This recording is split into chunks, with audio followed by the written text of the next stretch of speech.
जय श्री सद्गुरु देवाय नमः। जय श्री गणपति देवाय नमः। ओम नमो भगवते वासुदेवाय नमः। श्रीमद् भागवत महापुराण अष्टम स्कंद 18वां अध्याय। वामन भगवान का प्रकट होकर राजा बलि की यज्ञशाला में पधारना।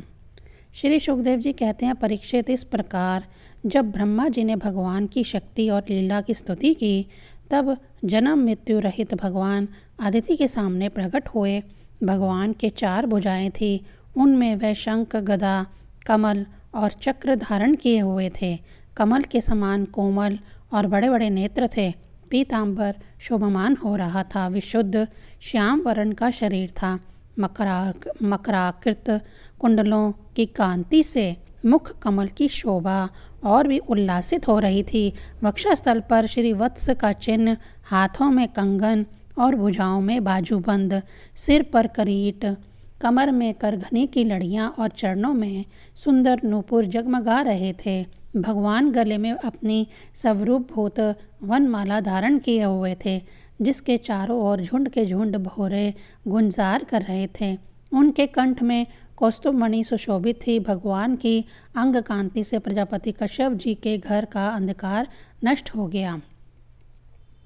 उस समय दिशाएं निर्मल हो गईं, नदी और सरोवरों का जल स्वच्छ हो गया। प्रजा के हृदय में आनंद की बाढ़ आ गई। सब ऋतुएं एक साथ अपना अपना गुण प्रकट करने लगीं। स्वर्गलोक, अंतरिक्ष, पृथ्वी, देवता, गो, द्विज और पर्वत, इन सब के हृदय में हर्ष का संचार हो गया। परीक्षित, जिस समय भगवान ने जन्म ग्रहण किया, उस समय चंद्रमा श्रवण नक्षत्र पर थे। भद्रपाद मास के शुक्ल पक्ष की श्रवण नक्षत्र वाली द्वादशी थी।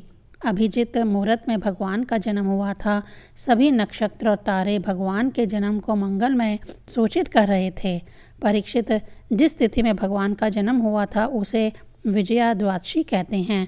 जन्म के समय सूर्य आकाश के मध्य भाग में स्थित है। भगवान के अवतार के समय शंख, ढोल, मृदंग और नगाड़े आदि बाजे बजने लगे। इन तरह तरह के बाजों और तुरहियों की तूमल ध्वनि होने लगी। अप्सराएं प्रसन्न होकर नाचने लगी। श्रेष्ठ गंधर्व गाने लगे। मुनि, देवता, मनु, पितर और अग्नि स्तुति करने लगे।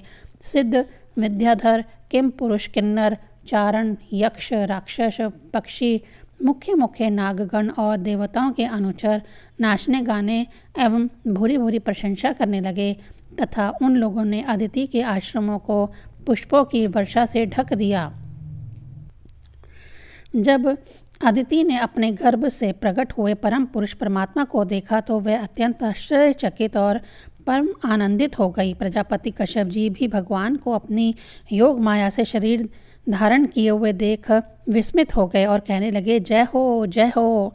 परीक्षित, भगवान स्वयं अव्यक्त एवं चित्त स्वरूप हैं। उन्होंने जो परम कांतिमय आभूषण एवं आयुधों से युक्त वह शरीर ग्रहण किया था, उसी शरीर से कश्यप और आदिति के देखते देखते वामन ब्रह्मचारी का रूप धारण कर लिया। वह ठीक वैसे ही जैसे नट अपना वेश बदल ले।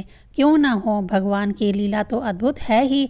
भगवान को वामन ब्रह्मचारी के रूप में देखकर महर्षियों को बड़ा आनंद हुआ।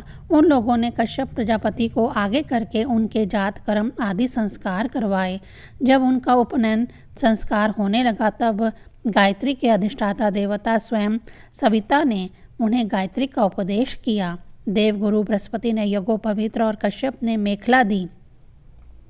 पृथ्वी ने कृष्ण मृग का चर्म, वन के स्वामी चंद्रमा ने दंड, माता अदिति ने कोपीन और कटी वस्त्र एवं आकाश के अभिमानी देवता ने वामन वेशधारी भगवान को छतर दिया।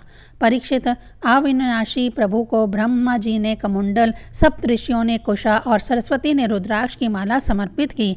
इस रीति से जब वामन भगवान का उपनयन संस्कार हुआ तब यक्षराज कुबेर ने उनको भिक्षा का पात्र और सती शिरोमणि जगजननी स्वयं भगवती उमा ने भिक्षा दी। इस प्रकार जब सब लोगों ने बटुक भेषधारी भगवान का सम्मान किया तब वे महाब्रह्म ऋषियों से भरी हुई सभा में अपने ब्रह्म तेज के कारण अत्यंत शोभमान हुए। इसके बाद भगवान ने स्थापित और प्रज्वलित अग्नि का कुशों से परिसमूहन और परिस्तर हरण करके पूजा की और समिधाओं से हवन किया। परीक्षित, उसी समय भगवान ने सुना कि सब प्रकार की सामग्रियों से संपन्न यशस्वी बलि भृगुवंशी ब्राह्मणों के आदेशानुसार बहुत से अश्वमेध यज्ञ कर रहे हैं। तब उन्होंने वहां के लिए यात्रा की। भगवान समस्त शक्तियों से युक्त हैं। उनके चलने के समय उनके भार से पृथ्वी पग पग पर झुकने लगी। नर्मदा नदी के उत्तर तट पर भृगु कच्छ नाम का एक बहुत ही बड़ा सुंदर स्थान है। वहीं बलि के भृगुवंशी ऋतुजय श्रेष्ठ यज्ञ का अनुष्ठान करा रहे थे। उन लोगों ने दूर से ही वामन भगवान को देखा तो उन्हें ऐसा जान पड़ा मानो साक्षात सूर्यदेव का उदय हो रहा हो। परीक्षित, वामन भगवान के तेज से ऋत्विज, यजमान और सदस्य सब के सब निस्तेज हो गए। वह लोग सोचने लगे कि कहीं यज्ञ देखने के लिए सूर्य, अग्नि अथवा सनत कुमार तो नहीं आ रहे हैं। भृगु के पुत्र शुक्राचार्य आदि अपने शिष्यों के साथ इसी प्रकार अनेकों कल्पनाएं कर रहे थे। उसी समय हाथ में छत्र, दंड और जल से भरा कमंडल लिए हुए वामन भगवान ने अश्वमेध यज्ञ के मंडप में प्रवेश किया। वे कमर में मुंज की मेखला और गले में यज्ञोपवीत्र धारण किए हुए थे। बगल में मृग चरम था और सिर पर जटा थी। इसी प्रकार बोने ब्राह्मण के वेश में अपनी माया से ब्रह्मचारी बने हुए भगवान ने जब उनके यज्ञ मंडप में प्रवेश किया तब भृगुवंशी ब्राह्मण उन्हें देखकर अपने शिष्यों के साथ उनके तेज से प्रभावित एवं निष्प्रभ हो गए। वे सब के सब अग्नियों के साथ उठ खड़े हुए और उन्होंने वामन भगवान का स्वागत सत्कार किया।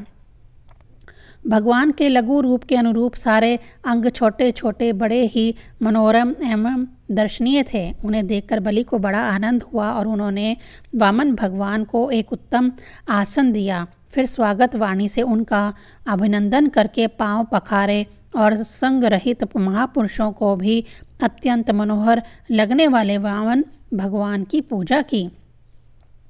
भगवान के चरण कमलों का धोवन परम मंगलमय है। उससे जीवों के सारे पाप ताप धुल जाते हैं। स्वयं देवादिदेव चंद्रमौली भगवान शंकर ने अत्यंत भक्ति भाव से उसे अपने सिर पर धारण किया।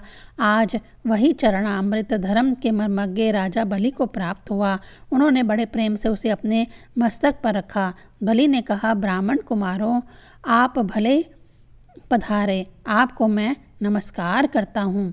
आज्ञा कीजिए, मैं आपकी क्या सेवा करूं?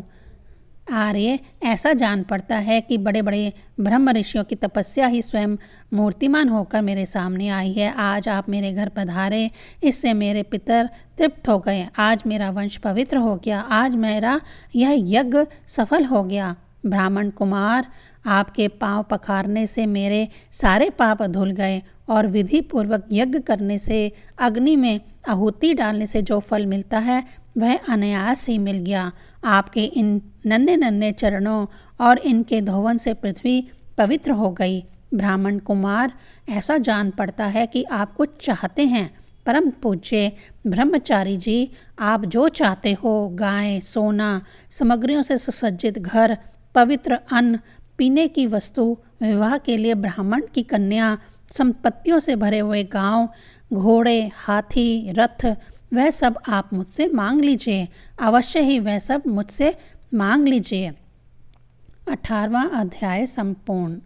ओम नमो भगवते वासुदेवाय नमः।